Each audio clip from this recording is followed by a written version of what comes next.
ಇವತ್ತು ಕನ್ನಡದಲ್ಲಿ super duper ಆಗಿರುವಂತ 2 ಸಿನಿಮಾಗಳು ರಿಲೀಸ್ ಆಗಿದೆ. ಒಂದು ಮಾರ್ಕ್ ಮತ್ತೆ ಒಂದು 45.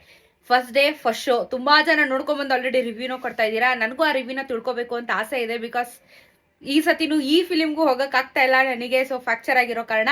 ಸೊ ನಿಮ್ಮೆಲ್ಲರ ಅನಿಸಿಕೆ ಹೇಗಿದೆ ಅಂತ ಹೇಳಿ ದಯವಿಟ್ಟು ಕಮೆಂಟ್ ಅಲ್ಲಿ ತಿಳಿಸಿ. 45 ಹೇಗಿದೆ, ಮಾರ್ಕ್ ಹೇಗಿದೆ ಅಂತ ಹೇಳಿಬಿಟ್ಟು.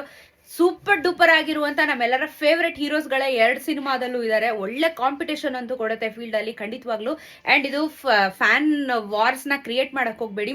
ಕನ್ನಡದಲ್ಲಿ ಒಳ್ಳೊಳ್ಳೆ ಸಿನಿಮಾಗಳು ಬರ್ತಾ ಇದಾವೆ ಆಫ್ಟರ್ ಲಾಂಗ್ ಟೈಮ್. ಅಂಡ್ ಈ ವರ್ಷದಲ್ಲಂತೂ ತುಂಬಾ ಚೆನ್ನಾಗಿರುವಂತ ಮೂವೀಸ್ ಬರ್ತಾ ಇದಾವೆ, ಅದು ಬಿಗ್ ಬಿಗ್ ಸ್ಟಾರ್ಸ್ ಗಳದೇನೆ. ಸೊ ಅದು ಒಳ್ಳೆ ಮಟ್ಟಕ್ಕೆ ಹೋಗ್ಲಿ ಅನ್ನೋದಷ್ಟೇ ನಮ್ಮೆಲ್ಲರ ಆಸೆ. ಕನ್ನಡ ಚಿತ್ರರಂಗ ತುಂಬಾ ಚೆನ್ನಾಗಿ ಬೆಳಿಬೇಕು, ಅದಕ್ಕೆಲ್ಲ ನಮ್ಮಂತ ಕಾಮನ್ ಪೀಪಲ್ಗಳು ಅದಕ್ಕೆ ಸಪೋರ್ಟ್ ಮಾಡಬೇಕು ಅನ್ನೋದಷ್ಟೇನೆ ನಮ್ಮ ಉದ್ದೇಶ. ಸೊ ನಿಮ್ಮ ಅನಿಸಿಕೆ ಏನು? ಮಾರ್ಕ್ ಮತ್ತೆ 45 ಈ ವರ್ಷದಲ್ಲಂತೂ ಸೂಪರ್ ಆಗಿರೋ ಮೂವೀಸ್ ಬಂದಿದೆ. ನೆಕ್ಸ್ಟ್ ಇಯರ್ ಅಂತೂ ನಮ್ಮ ಟಾಕ್ಸಿಕ್ ಅಂತೂ ನಾವೆಲ್ಲರೂ ಕಾಯ್ತಾ ಇದೀವಿ. ಈ ವರ್ಷದ ಈ ಒಂದು ಸಿನಿಮಾ ಹೇಗಿತ್ತು ದಯವಿಟ್ಟು ಫ್ಯಾನ್ ವಾರ್ಸ್ ನ ಮಾಡಬೇಡಿ. ನಿಮ್ಮ ಹಾನೆಸ್ಟ್ ಫಿಲ್ಟರ್ ಇಲ್ದೇ ಇರುವಂತ ಅನಿಸಿಕೆನ ಕಮೆಂಟ್ ಅಲ್ಲಿ ತಿಳಿಸಿ. ಮಾರ್ಕ್ ಹೇಗಿದೆ, 45 ಹೇಗಿದೆ ಅಂತ. ಅಂಡ್ ದಯವಿಟ್ಟು ಪೈರಸಿಗಳನ್ನ ಮಾಡಕ್ ಹೋಗ್ಬೇಡಿ. ಸೊ ಆರಾಮಾಗಿ ಚಿತ್ರಮಂದಿರಕ್ಕೆ ಹೋಗಿ ವೀಕ್ಷಣೆ ಮಾಡಿ.